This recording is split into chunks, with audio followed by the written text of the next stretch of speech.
All right, just wanted to share my first paper from 2012 with this University of Maryland team. It's a pretty cool use of mass spectrometry and supporting methods to identify how long a K63-linked polyubiquitin chain is, relying on cleavage at aspartic acid residues. So in short, we have this imperfect cleavage that gives us the 629 Dalton mass signature, and that allows us to accurately measure how long a given K63 polymer of ubiquitins are, including the substrate attachment site. So now let's see what Notebook LM has to say in its AI summary of this paper. We're going to conduct a technical audit of the methodology from Cannon et al. For identifying and analyzing K63-linked ubiquitin conjugates. Our audit will proceed through the 6 points you see here, and we'll start with a core analytical challenge. So let's begin with the problem they're trying to solve. You see, conventional proteomics, whether you're using a bottom-up or top-down approach, really struggles to determine the length and specific linkage sequence within polyubiquitin chains. This creates a pretty significant gap in our understanding. Okay, so the approach this paper puts forward is a novel one. It's based on using chemical proteolysis specifically at aspartate residues to, well, simplify the analysis of these incredibly complex polymers.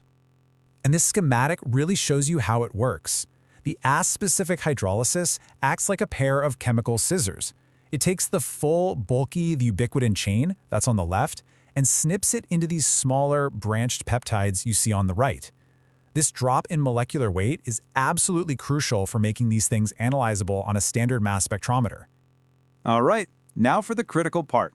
Let's take a close look at the mass spectrometry data they're using to validate this whole methodology. Looking at this multi-spectrum, you can immediately see a clear, repeating pattern for the dimers all the way through the pentamers. But notice this.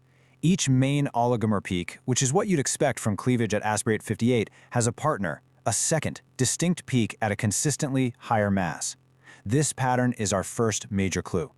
So that consistent mass increase we just pointed out, that's a 629 Dalton shift. This mass perfectly corresponds to the peptide sequence GRT-LSD, and it's their first key diagnostic signature.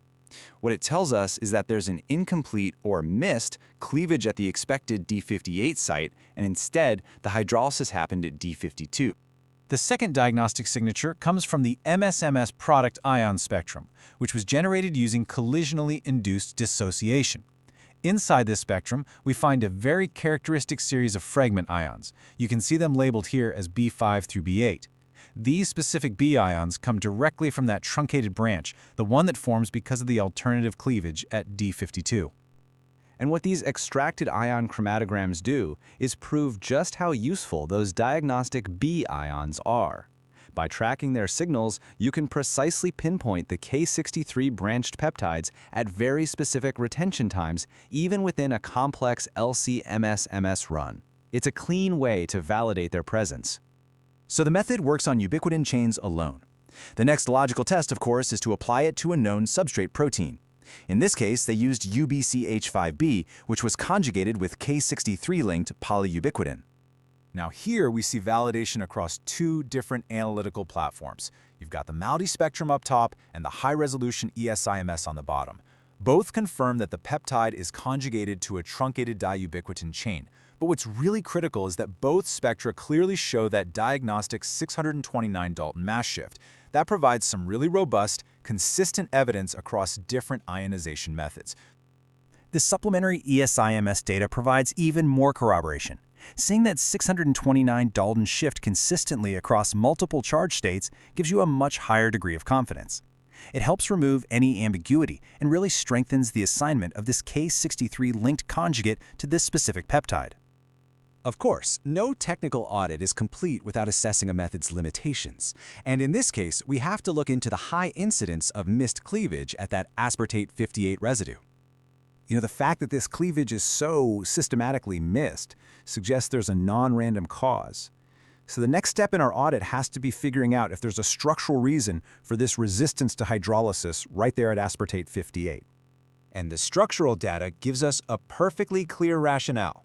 Unlike D52, which is just sitting out there in a flexible loop, D58 is constrained within a 310 helix. On top of that, it's stabilized by hydrogen bonds with threonine 55. All of this hinders solvent accessibility, which in turn inhibits hydrolysis. What really ties this all together is the NMR data from the supporting information. It confirms that the ubiquitin protein stays pretty well folded, even under the 12.5% acetic acid conditions they use for cleavage. And because the native structure is preserved, those constraints around D58 are maintained, which directly explains the cleavage resistance we're seeing.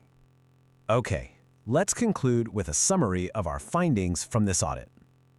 So in summary, our audit finds that the methodology is quite sound. It establishes a new way to characterize K63 linkages, and it's validated by two separate mass spectrometric signatures. What's particularly clever is how the incomplete cleavage at D58, which you might first see as a liability, has been repurposed into a very useful diagnostic feature, and that interpretation is well supported by both structural and NMR data. So what's the primary implication here? Well, this work gives the ubiquitin field a robust new tool for analyzing K63 chain architecture, especially for identifying those consecutive, unbroken linkages. This middle-out approach gets around some of the major limitations of standard trypsin-based methods, and critically, it enables this kind of analysis on widely available instruments, which means you don't need a specialized top-down platform to do it. This concludes our technical audit.